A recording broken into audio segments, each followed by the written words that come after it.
골관절염 또는 많이 써서 닳아서 생긴 관절염은 전신질환이자 퇴행성 질환으로 인체의 모든 관절에 생길 수 있다. 뼈를 보호하는 연골이 닳아서 자주 생긴다. 그런데 골관절염이 무릎 통증도 유발할까? 무릎 관절의 통증을 유발할 수 있는 질환과 상처는 다양하지만 그중 골관절염이 가장 큰 영향을 끼치는 만성 질환이다. 실제로 골관절염의 가장 흔한 형태는 무릎 골관절염이라고 알려져 있다. 주로 중년과 노인에게 발병하며 움직이지 못하게 하는 주원인이다. 잘 보이지 않고 천천히 진행되는 이 질환의 결정적인 치료법은 없지만 통증을 완화하는 치료와 요법이 다양하게 있다. 무릎 골관절염은 어떤 질병일까? 골관절염이 왜 무릎의 통증을 유발하는지 이해하려면 골관절염이 관절에 어떻게 생기는 것인지 알아야 한다.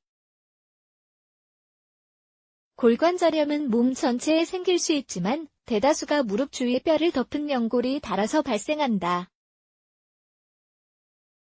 관절 연골은 부드럽고 미끄러운 조직으로 무릎뼈 끝을 덮고 보호하는 기능을 한다.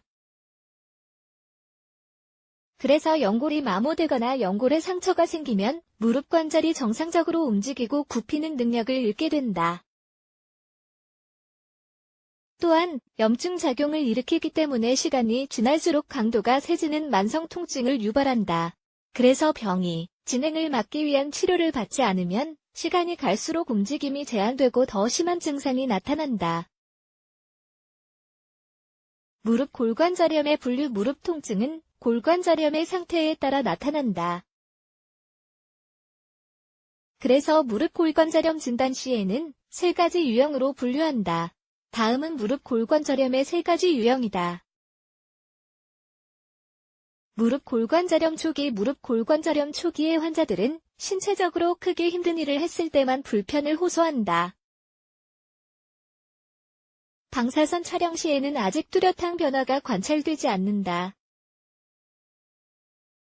무릎 골관절염 중기에는 무릎 방사선 촬영 시 눈에 보이는 변화가 어느 정도 관찰된다. 통증은 오랜 시간 서 있거나 운동을 했을 때 나타난다. 이 같은 증상은 1년에 여러 번 나타난다. 무릎 골관절염 말기에 다다르면 조금만 움직여도 통증이 나타나고 지속한다. 보통 환자들은 아침에 눈을 떴을 때 20분 정도 뻣뻣함과 통증을 느끼지만 시간이 지나면 증상이 줄어든다. 이 단계에서는 무릎에 물이 차고 부을 수 있다. 자연히 통증이 더 잦아지고 움직임에 영향을 줄 수 있다. 방사선 촬영 시 연골의 마모가 확연히 드러날 수 있다.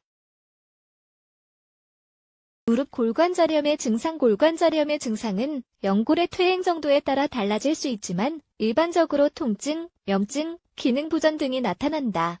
기능 부전이란 무릎을 모든 각도로 움직이지 못하는 상태를 의미한다. 무릎의 통증을 일으키는 원인인 염증은 관절 내부의 윤활액이 과도하게 많아져서 생긴다.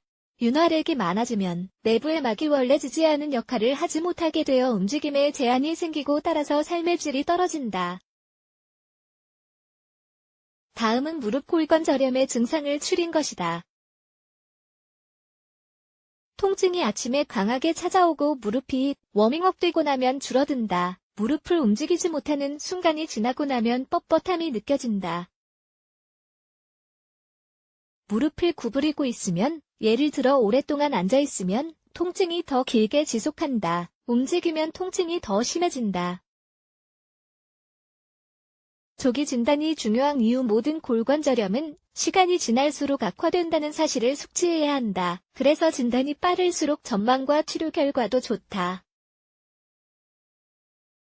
골관절염의 진단을 위해서는 1년의 방사선 촬영 검사가 필요하다. 검사가 끝나면 연골의 마모 정도가 얼마나 되는지, 또 뼈를 무릎에서 분리하는 관절 공간이 얼마나 줄어들었는지 확인할 수 있다.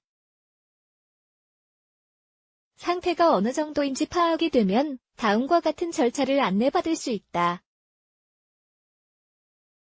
생활습관 개선, 식단 조절과 저강도 운동, 물리치료를 병행한 운동 과체중과 비만의 경우 체중 감량 진통제와 소염제 복용 수술, 심각한 경우에 하나역 관절경 수술 또는 관절 치환술, 요컨대 골관 저렴이 무릎의 통증을 유발하는 이유는 관절 연골의 마모에서 비롯한 염증 때문이다. 최대한 빨리 치료를 받는 게 가장 중요하다.